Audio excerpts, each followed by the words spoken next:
Let's just start it out by putting it this way. I posted something on Instagram this week at Jessica Builds, if you follow me on Instagram, that said, if your success involved waking a daily workout, 15 minutes or more in personal growth, reading personal growth, 6 to 8 glasses of water a day, and some form of cardio, would you do it? Like, if that was the only thing that was the differentiator between where you are and where you want to go, would you do it? And like the whole thought process behind it for me was like, okay, well, yeah, we might, sure, I want to do all of it, or maybe, yeah, I do all of it but this one, or and the question is why? Like why are we allowing ourselves to be held back from living our best life when we know that our best life involves water? Our best life involves good things to read. Our best life involves being active. And yet we continue to make decisions daily that don't necessarily line up with those values. And at the end of the day, it all comes down to belief, which we have covered many times. What I'm bringing into today's podcast, and I'll let Jeff finish yawning. I'm drinking coffee, doing my best here. Is his recent dietary change to go gluten-free. And I would like him to talk about life before being gluten-free, life maybe during gluten-free, what he's had to do, and then kind of like life after now being gluten-free for several weeks. And just as an example of one of those things that he's been willing to give up to live his best life now.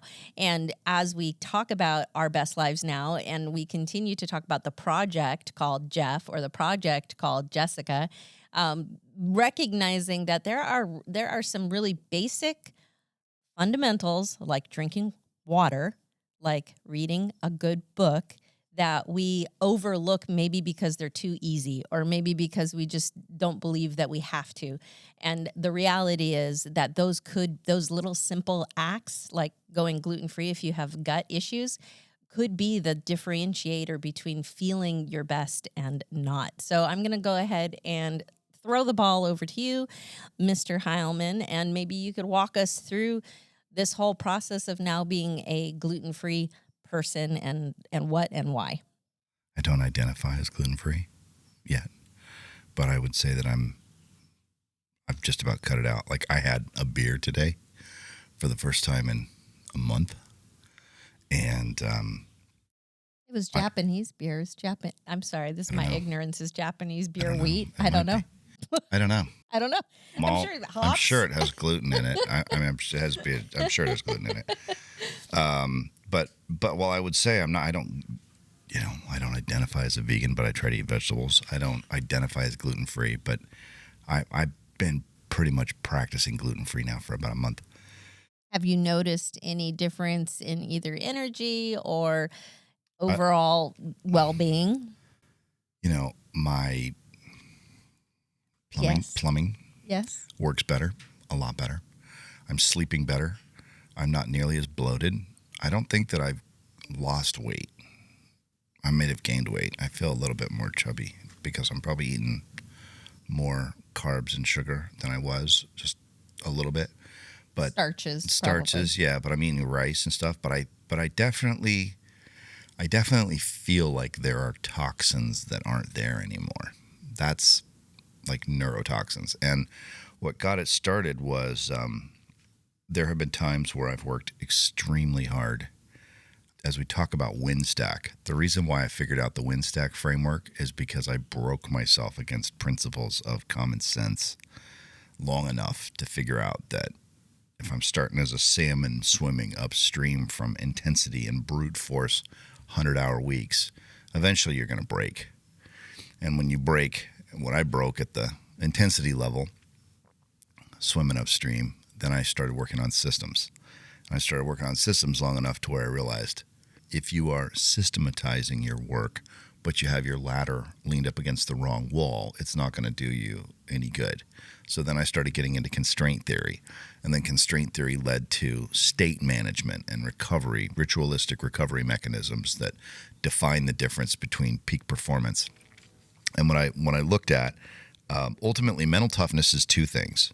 its identity based on a narrative that's clean and free from negative opinions, and its ritualistic recovery mechanisms in mental, physical, spiritual, and emotional restoration. Waves, like a hug would be an emotional wave, a wavelength of emotion that offsets some form of emotional exertion. Reading offsets the mental grind. Prayer is a spiritual way of doing that. And then physically, like sleep, rest, stretching, and working out. So once we realize that mental toughness is identity plus ritualistic recovery mechanisms, that's when we see, just like the Navy SEALs, that's why WinStack works. Identity is that narrative, number one. Number two is the systems, is the state control for recovery. 3 is constraint theory. 4 is systems. And 5 is intensity, which really, if you do it right, should be very little or not at all. So when I have worked really hard, there have been times when I would just take the governor off of what I would eat. I could just eat whatever I want because, like, screw it. I feel like crap. I'm going to eat whatever I want. At least I feel good for a while. And a couple of times, like the 4 times that I had vertigo, it was the same pattern. Work myself to death, eat garbage, literally just a trashaholic diet for weeks on end. And we're talking donuts and Taco Bell. It's not just like a donut. It's like I'll get a dozen, and then my wife will say, "Didn't you get any for me?" Right? Because I just ate all of them. And so gluten, I think, was a part of that. And probably, I'm sure sugar's part of it, fat's part of it, but gluten was one of the variables. So I got vertigo really bad about a month and a half ago, and it was following this same pattern. And Jessica she is like my pit crew chief, as if I were the race car. And yeah, doing the changing the tires, filling the gas. But she spends a lot of time looking at the race car and what she can do to help the race car run faster, smoother, more comfortable. I just remember laying in bed because I'm constantly thinking about my partner. My life partner isn't doing well. And when the cases of vertigo would happen, or the Meniere's disease, whatever you want to call it, he couldn't even get out of bed and would be laying there. It was pretty rough. Like I remember, like you could hold your head in one position and you could just like stare. So you'd spend most of your time sleeping. And I can just remember waking up and thinking, I wonder if because the initial onset came with, you get dizzy and then you like throw up all the food that you've eaten. Yeah. Like food poisoning, because you thought you had food poisoning, everything. And I was just thinking, like food poisoning. I wonder if rather than the throwing up being a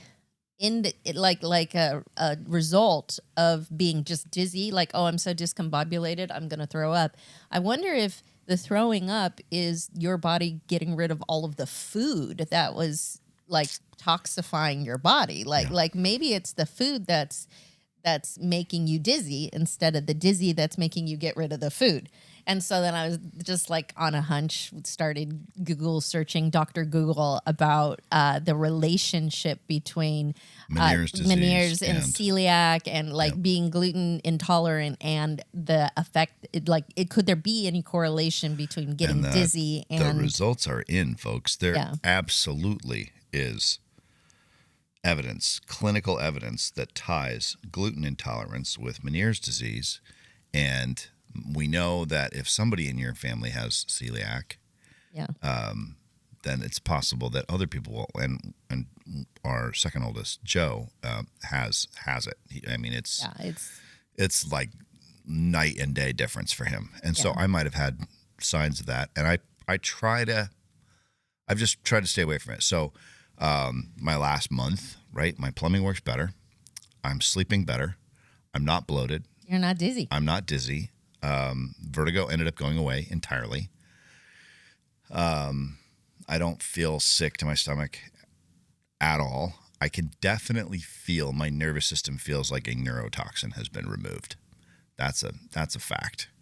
And I don't know if that's just because of what we were reading about it or because I actually made a decision consciously, but I do feel like that claret and clear. Well, it said that And allergies are not bothering me nearly as much it this said year. that in one of the clinical papers that we read, that it's an inflammation of your cortex, of your cerebral cortex, and it like actually starts to go after the nervous system in your, specifically in your brain and in your head, which causes that inflammation, causes you to be, because what would happen was you got all the exercises because you have friends that have vertigo and they're like, okay, well, it's your crystals in your ear. And if you just do your head this way, Yeah, do and your I'm head not that saying way. it wasn't crystals or that people who have vertigo. It wasn't. I'm not a doctor. It wasn't doing as much for those exercises weren't doing as much for you as just merely changing your diet and hopefully praying that the inflammation would go down. Yeah. And so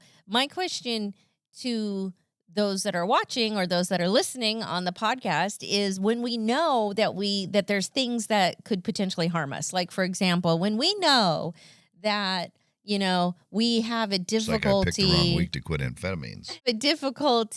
eating sugar, and yet we go drive by the bakery and we say, well, if there's a parking spot out front, then that means I'm supposed to go in. Like when we know that there are things, If there's a parking spot out front. yeah, Nice. I'll just go around the block, like if we just drive know around the block until a parking spot.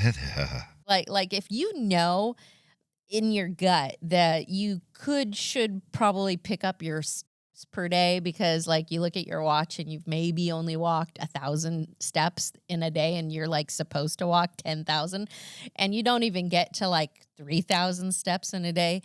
What is it that is keeping us from making the changes? What is it that's keeping us, or what can we do in order to motivate ourselves in order to make those changes and become, just have a better quality of life? Because if you had $1 million, but you don't have your health, you don't have anything to live for. That's one of the things that's amazing opinion. to me. People who make money and don't change their diet. Yeah. Like, or they double down and they're like, okay, well, we're wealthy now, so let's just go eat let's see, whatever more. we want. Yeah. Let's go 3x the consumption. And it's so obvious, the difference between living really well and living not really well is food related. And, we joke about donuts and stuff, and my diet has not been really great. But as I've gotten more successful, I've wanted to be healthier. I think most people would agree. That's kind of a simple observation, that people who are successful want to be healthier. And the easiest way to do that is change what you put in your mouth. Yeah. Yeah. And I think that for me, this most recent, so I went You're doing through, really good. Well, with yeah, that. thank you. I went through a couple years ago. I think it's been 2 years now since I finished, like did my 60 first pounds. Noom. I went from like 210 to 167 was the lowest that I was right after doing Noom. But the issue that I had with doing Noom, the app, and being able to stay on the app, it was brilliant. And I'm so thankful because I followed it for so long and was able to reprogram my thinking for it. But there wasn't an out. There wasn't like okay, when you're at your goal. You can fire your therapist now. When you're at your goal, here's your successful maintenance routine. Like, this is what you're supposed to do now that you've achieved your goal. Good job. And it's more like it'll just keep going and going and going. And so I got to my goal. Does it consume you? I got close to my goal. I was like 10 pounds away from my goal weight that I wanted, and I just was like mentally clicked off. I'm like, well, I don't need Noom anymore. And then I just didn't do any of the stuff, and I didn't keep it up, and then chick all the. You did not Noom you. Truth be told, I got back up to 200 pounds again, and it's like, okay, wow, 40 pounds just came right back on. So then I'm sitting there going, okay, I don't like this version of me. I don't like how I feel. I don't like how I look, because I'm on camera regularly, and I'm like not, my clothes aren't fitting right the way that I like them anymore. So like, I was watching Homeworthy, which is a show on YouTube that I love watching. And this one gal was like, I went away to boarding school and I came back and my mom had lost all this weight and she shared the program that her mom did. And I looked it up and it was like a diet from the 70s and I bought the book and I started reading it. But what this one diet book showed me, and this is the key for everything. When you hit your goal weight, like let's say you're doing all the stuff and the whole book is just diet and exercise. So, low fat, low carb, like easy peasy. I mean, it's not easy peasy, it's discipline, but it doesn't take rocket science. Diet, exercise, low fat, low carb, you're going to lose weight. But this is the key. The kicker is when you've reached your goal, keep weighing in every day after you've reached your goal. Because as you're losing your weight, you're going to weigh in every day. That's just part of it. Noom or anything, you're going to weigh in every day. When you reach your goal, continue to weigh in every day, just like you check your bank balance every day. A scale is just a scale. About your balance for your bank account is just a scale on how you're doing and where you're at. That's it. Nothing scary. Scales aren't scary. It's just a metric for balance. When you weigh in every day, when your weight is 4 pounds more than your goal, you're back to go back onto the diet program, get back to being the disciplined version of yourself, the extra disciplined version of yourself that you were in order to lose it. Yep. But that's it. Fascinating. 4 pounds. And if it doesn't ever go above 4 pounds, then your goal, then just you've made the choice, you've made the changes, you're doing great, keep eating the way you've been eating. You will find as you knock your weight. Now it's since I've started this way of eating and changing and focus, I've lost this morning. It's been 19 pounds in a month, a little over a month. Wow.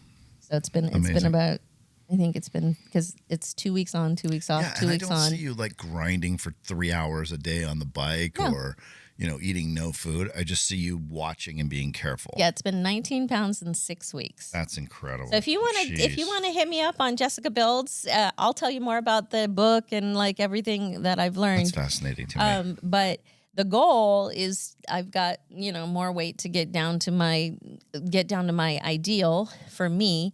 But that's the kicker, is the out. I didn't have an out before, and the out that I have now is 4 pounds above my, and not being mad and angry. I didn't step on the scale for like a year after I failed with, like after I gained all the weight back on the Noom, because I hated the scale. I didn't like the scale. But when the mentality came in that said, it's just a balance mechanism. It's like you wouldn't go a year without looking at your bank balance. Yeah. I've got a number in mind that if my bank balance gets below a certain number, I start getting, whoa. Yeah. So if you were to apply that to your weight and just say, oh, well, okay, so I'm not overweight. If I step on the scale, another mentality change that I made was, if I step on the scale and it's not my goal, I'm not overweight, I'm in debt. I'm in weight debt. Like I'm in debt and I'm just working to get out of debt. And so as I make the choices, the same kind of choices that you would make financially to get out of debt, which is don't overspend, as long as I make the choices that are in line with maintaining, low fat, low carb diet and eating plenty of fruits and vegetables and like cutting back on the amount of food that I've been eating, and then I'm just working on getting out of debt. And so like, okay, so I'm getting out of debt. And so I'm in the process of getting out of debt, and I'm enjoying stepping on the scale because it's just a balancing mechanism to, as I watch and chart my progress with getting out of debt. It'd be like watching your bank balance as you stop overspending and as you start paying off your debt, you start seeing your bank balance go up, and you get more and more excited the more and more that you're staying diligent to getting out of debt. Well, when the scale starts going down because you're making the right choices, you get more and more excited to keep stepping on the scale because now it's just a balancing act of being in the process of getting out of debt. Yeah. And so it's a far more empowering way of looking at it than merely just being like, diet, scale. So we talked a little bit about workout and personal growth or personal reduction of growth. Yes. From being healthy. What about personal growth from books perspective? What are we reading for books? So right now, you and I both corporately, with the two of us, Let's do both and then individually. I'd like to hear. started reading the Believing the Right Power of Right Believing by Joseph Prince, I believe is what it's called. Yep. We just finished the Smith Wigglesworth book on the Walking in the Anointing, which is awesome. Yep. We finished that this morning after probably 7 or 8 months. Power of Right Believing is Joseph Prince. And then what was the name of the Smith Wigglesworth? Is Walking in the Anointing, I think. Walking in the Anointing. And it's a collection of his sermons, and it was really good. Yep. Currently, I'm reading The Whole Armor by Priscilla Shirer. She's got a study book out called The Whole Armor of God, and so I'm learning more about that. And I'm also just getting back into, making sure to put intentional time in my prayer and meditation time to read my Bible on a daily basis, like the actual pages, not just like an app, like the actual pages. Yep. So personal growth wise, I would say I've read lots of business books. As far as business books are concerned, I haven't picked one up since I was reading Charles Schwab's book about Now You're 50. We talked about that one on the podcast. You're 50, now what? Like, is it too late to start investing? And no, it's never too late to start investing. You just gotta get the tools and start doing it. What about you? What are you reading? Well, when I say both, we are both reading or just got done reading the Walking in the Anointing by Smith Wigglesworth, and then the Power of Right Believing by Joseph Prince. And then I started reading to the kids. I've been doing this kick in the evenings of documentaries, and I've been watching a ton of documentaries. I'm going through the Ken Burns documentary on jazz again. I'm going through the Ken Burns documentary on Leonardo da Vinci again. Just finished the one on Gerhard Richter. Just finished the one on Mark Rothko. Just finished the one on Benjamin Franklin. Almost done with the one on Mark Twain. Just finished the one on J.D. Salinger. So I'm doing Catcher in the Rye. With the kids, I'm doing one chapter per night at dinner of Catcher in the Rye, trying to get through one chapter a night of Catcher in the Rye, which the stories of Holden Caulfield in the 1950s, getting kicked out of school and all that stuff. And then I'm going through the book, the Walter Isaacson Leonardo da Vinci biography. I'm about 100 pages into that. I'm about 100 pages into Your Key to Happiness by Harold Sherman, the great 1935 classic. I should do a podcast sometime on how I got that copy of that book. That was just incredible. Harold Sherman and Claude M. Bristol did a book called TNT, The Magic of Believing, or the TNT It Rocks the Earth. It was TNT It Rocks the Earth was Harold Sherman's first pamphlet. And then there was The Magic of Believing. And then there was a book that Claude Bristol did. And then Claude Bristol did another book with Harold Sherman as a team called TNT, I think The Secret to Your Success or something like that. But in there, they reference this book, Your Key to Happiness, and a guy named, a guy that basically saved his life. He was on his way to commit suicide. And they tell this story in the TNT book. And he's on his way to commit suicide. And he walks past and sees this book in Macy's on 34th Street in New York on a table on the ground floor as he's walking from 33rd to 34th. I think he's walking north through the crossways through the building because he was cutting through because it was a faster way to the hardware store. And he sees this book and he goes and buys these chemicals to commit suicide with at the hardware store. I guess that was a way to do it. H.C. Mattern, that was his name, H.C. Mattern. And they tell H.C. Mattern's story in the TNT book about H.C. Mattern's story with the Harold Sherman book, Your Key to Happiness. And he picks up this book and he starts reading it. And he's like, I just got the pictures wrong. I'm just picturing the wrong things in my head. If I picture the wrong things in my head, wrong things are going to happen. If I picture the right things in my head, right things are going to happen. Tony Robbins, I was going through one of the AI workshops with Tony Robbins last week, and he talks about when he hired Bondurant, the race car driver, to personally teach him for 4 days how to drive a car at the envelope. And he said, you're going to when you're going around the wall, you're going to look at the wall. You're going to want to look at the wall, and you can't do it because you got to turn. You're going to look at the wall, and you'll go where your eyes are turned.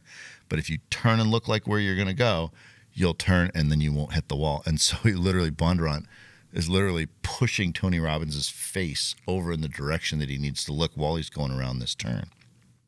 And he did it a couple of days in a row, and then finally Tony starts turning and looking, and he's teaching him how to drift effectively is what he's doing, right?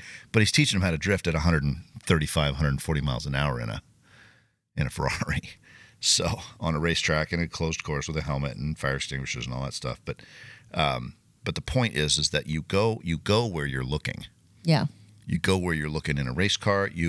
My dad taught me. He's like, look, when he taught me how to drive, he's like, look, that double yellow line is not your friend. The white line on the right, that's your friend. Stay focused on the white because you'll drive where your eye. And I remember him teaching me that, and there have been nights when I needed to have something to focus on. Especially when, exactly, at night, at night with not adult looking beverages, not looking at the oncoming headlights coming at you, instead looking away from the Let's oncoming just say lights. there were some times when I could have had a friend following me home to make sure I got home safely because I was inebriated.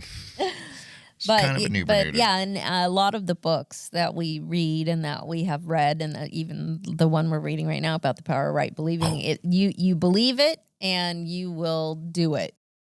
Mark Rothko wrote a book, and I just got. He wrote this book before he became famous, and his kid. It took him 20 years. The Mark Rothko. This is a fascinating read for anybody who is an art nerd like me.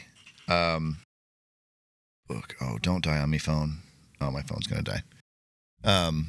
I'll put it in the link below. But it was a haphazardly written manuscript stuffed in a file folder, stuffed in the back of a drawer that was underneath a bunch of boxes in Mark Rothko's studio when he died.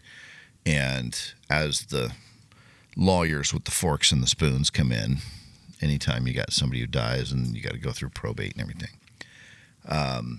It took them like 11 years fighting with probate, the lawyers, the original folks that were responsible for his trust to be able to get access to all the stuff. And then it took them another 10 years to get through all the stuff. And then it took them another 10 years to get up the courage to read this book. And they finally published it a couple of years ago. But it's Mark Rothko's philosophy on the creation of art for the purpose. His whole purpose in life was to elevate painting to the same level as television, radio, rock star, movie star. He was trying to showcase, and I think he certainly did a phenomenal job of it. If you look at what's going on with Art Basel and in Switzerland and in London and in Paris and in Miami, you're seeing lots and lots and lots of Renaissance restoration of painting specifically, but all forms of art, including sculptures and other ready-mades, etc. But when I look at my framework tactical, again, 1 mark. My framework strategic, win stack. My framework visionary is quantum influence. Mark Rothko did what I talk about wanting to do in my life, which was that quantum influence to where he bends the reality of the observer, of the art community, of the art market in the direction of his specialty, which is I don't know of an artist that did that the way that Rothko did it since Picasso. Maybe Pollock. I would say Pollock's probably in that same category, to where he literally just created a philosophy and said, this is how I want to change. This is the impact that I want to make in the world of art, and I'm going to do it by just breaking all the freaking rules. And he was a wonderful artist, but he wasn't selling anything. Up until he's in his early 40s, his wife's a jewelry designer. She goes, no more painting for you. You're going to come work here. You're broke. You're not making any money. You're not selling anything.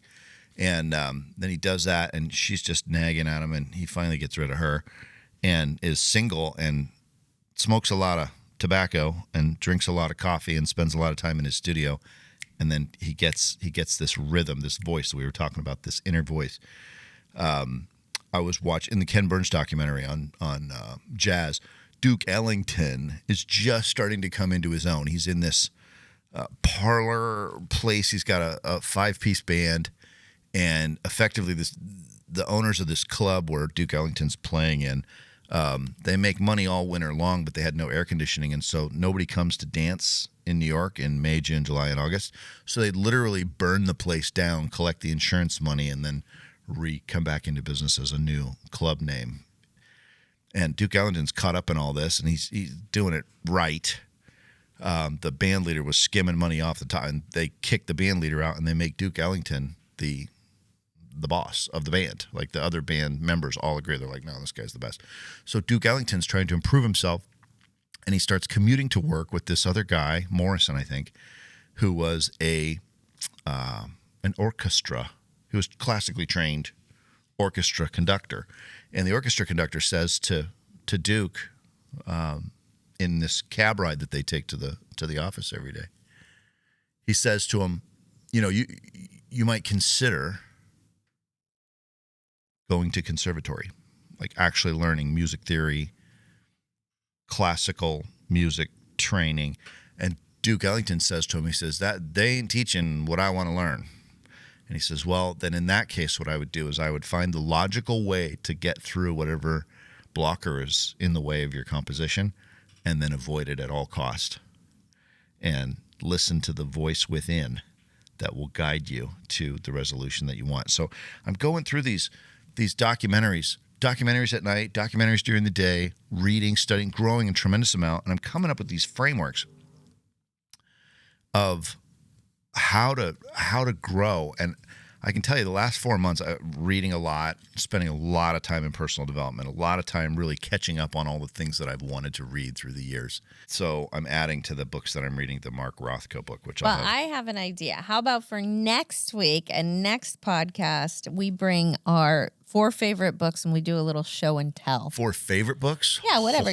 Go through this week. We'll go through our library because we only have a 30 to 40 minute podcast. Pick 4 of your favorites, and we'll just do a little. We'll just do a little show and tell. Show and tell. A little bit of a. Well, we got 7 that we're reading right now, just between the two of us. But these have to be ones that we've actually finished, that we would endorse, that we like go back again, and that we would read. Okay, so again and again. Precursor then. What would you say your top 5 favorite books are? Well, Greatest Miracle in the World, and this is why I think we should bring them in. Greatest Miracle in the World. Okay. By Og Mandino, for sure, was a life-changing book. How to Win Friends and Influence People by Dale Carnegie was also another one. Expect a Miracle by Oral Roberts was Oral Expect Roberts. a Miracle. And Really? Okay. And that was a fantastic book just to get you into the mindset of looking for things that aren't commonplace. Yep. And then I think that one of the most recent ones, one that I've at least taught on recently was of Movers. Well, okay, of Movers of Mountain and Men, which is R.G. Letourneau's autobiography. Yeah. And then the other one is George Washington Carver's autobiography. Oh, that was so good. So those 5 are probably my top 5.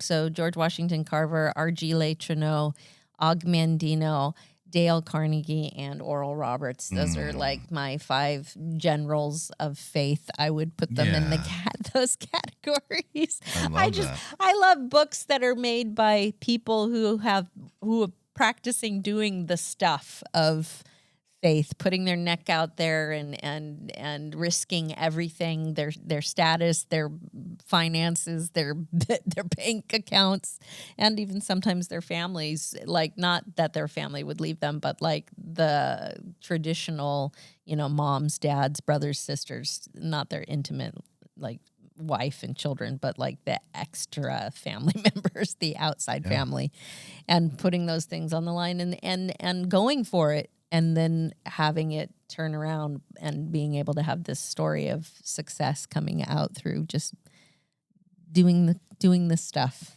Yeah, doing the stuff. When we talk about doing the stuff, we're talking about getting out into the streets, laying hands on people's shoulders and praying for them, testifying to building things our when faith. You don't have like Field of Dreams type stuff, right? Like if you build it, then they come. Like if you go out and go do the stuff, and then you start seeing the crowd coming together is the type of stuff that I think really is exciting, and it makes life worth living. Because if you're not on the edge, you're taking up too much room. That's right. So the greatest miracle in the world is Og Mandino. Yes. Dale Carnegie's How to Win Friends and Influence People. He did. He also did one on public speaking. Stop worrying and start living. Yeah, and then move ahead with public speaking. Expect a miracle. I did not know that. That was Oral Roberts. Oral Roberts. That was a big one for you. It sounds like. And then there's just so many Movers of Men. Movers of Mountains and Men. God, if you guys want to read a phenomenal book that you probably never heard of, there's that one, and then there's the oatmeal one too. Is also really good. Breakfast Aristocrat. Breakfast Aristocrat of the Quaker Oats. Yeah, His name. I don't know. But Movers of Men by R.G. Letourneau, the autobiography of R.G. Letourneau, who literally just sat and worked out ideas in his mind in his workshop and has hundreds of patents and made over hundreds of millions patents. of dollars from building the modern day earth moving equipment. He created the battery powered vehicle with a diesel generator, which had the generator put more energy back in the battery.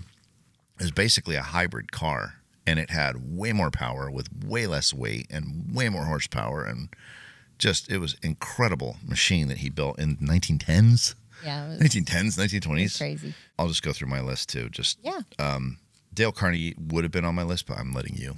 That's the sushi that you let me eat off your plate. A little bit of wasabi and ginger, like we had sushi today. All those books are good that you mentioned. Probably the most influential book in my life, just because of the time that I read it, was the autobiography of Benjamin Franklin. That dude was just... And that one was Walter Isaacson, right? The one which one? I'm talking about the autobiography. He wrote it. He wrote it, yeah. Got it. I have the biography that Isaacson wrote, and I've also got the one by the dude in Texas. He's the other guy that's interviewed in the... He's a college professor, and he's in Texas, and he was also one of the guys that contributed to the Ken Burns PBS documentary. But no, for me, the number one, probably the most influential one, just because number one most influential book ever, I think, would be Dale Carnegie. How to Win Friends is the most influential one. Number two to that would be Ben Franklin's autobiography.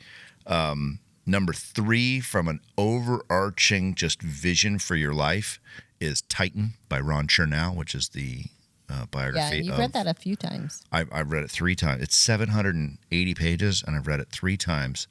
And the first time took me like over a year. I was like, wow, we're struggling to get through this. I've also listened to it on tape a couple of times, and that's like 50 hours or 60 or 80 hours. It's like weeks and weeks and weeks and weeks, by Grover Gardner, who is one of the top Audible guys. But that, to hear all the things that Rockefeller did and built, and a couple of people have asked me, like, what did you get from that book? First time I read it, I was like, what a guy. He's my hero. He's amazing. Second time I read it, I was like, there's some shady stuff. Like, no doubt. Rockefeller knew what was going on behind closed doors. He was the wizard pulling all the strings. And the third time I read it, I was like, thank God for Teddy Roosevelt. Because Roosevelt put a stop to that in some respects and made it to where Rockefeller found so many ways around. Like, literally the day that the Sherman Antitrust Act, which had been in effect before Rockefeller was born, but nobody had actually tested it. Teddy Roosevelt said, we're going to test the Sherman Antitrust Act, and we're going to test it on the use case of Standard Oil. The day that the judgment came out, Rockefeller's net worth tripled, because what it was designed to do, he just had all the workarounds. Like, every step, every move, he was 5 steps ahead always of the federal government and all of his competitors, including but not limited to what would later be called, felony predatory pricing in different markets. So Rockefeller he was a bit of a shyster in a lot of areas, but his mind was fantastic for business, and he did at a time. I mean, just in today's dollars, he created $700 billion of net worth. Like only Elon Musk today, 100 years after Rockefeller died, and because of AI and the modern technology, has there been one person who's created the net worth equivalent to what Rockefeller created, and he only owned a quarter of Standard Oil stock. So he created another $3 trillion market cap of net worth besides his own wealth for all the people. He owned at one point, can you imagine owning 82% of the refined petroleum products in the world at its height? So that's 3. So that's Titan. More. And then Pitch Anything by Oren Klaff, which helped me understand frame control. I have 2 more, actually. Never Split the Difference by Chris Voss, which helped me understand the tactical side of negotiations and conversations to keep from being bullied by people who want to push you around but may not be that smart. And it shows you how to outsmart them in a way that they basically, you take the energy that they come at you and then you just get out of the way and they run right into a brick wall and get a bloody nose, and then they go back and bandage up, and then they run at you again and bloody nose, and run at you again, bloody nose, and then pretty soon you just beat them through psychological warfare and eliminate their influence in your life. And for somebody like me who's been bullied a lot, because I'm beautiful and I'm tall and I'm sensitive and I have a soft heart and I needed to build a thicker skin, that book gave me the thicker skin. And then the last one is Napoleon Hill's book, Master Key? No, not Master Key. No, it's Outwitting the Devil, which talks about the positive and negative aspects of the atom and how our decision making makes the difference as to which side, positive or negative, actually ends up. Well, everybody, I think we'll have some more fun talking about books on our next podcast. We can have some fun. What are you reading? What are your goals? What are you going through? Maybe you're like me and you're working on some weight loss goals. I believe in you. You can absolutely 100% do it. Maybe you're like Jeff and reading business books and biographies. What do you read and what's going on in your end of the world over there? Let us know. Give us a comment. As always, check out our website at thejeffheilmanproject.com and find out what we're up to and if there's any sources or resources that we can help you with. And we would love to. Like, if you're having a tough time, we always talk about being positive. Some people are really going through a tough time right now. Some people have lost their jobs. Some people are getting divorced. Some people are having trouble with their kids.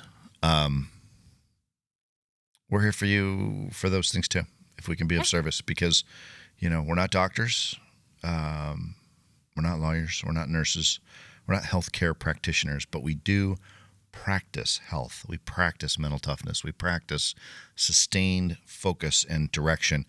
I am an ordained pastor. You are an ordained pastor, yeah. And I can marry people that are already married. I've done that. I was doing a little bit of research on people who've had breakthrough in their lives, and I asked ChatGPT, what is breakthrough? Where does breakthrough come from? And the answer that it gave me was actually really good. Breakthrough is sustained direction. It's sustained, consistent movement in a direction.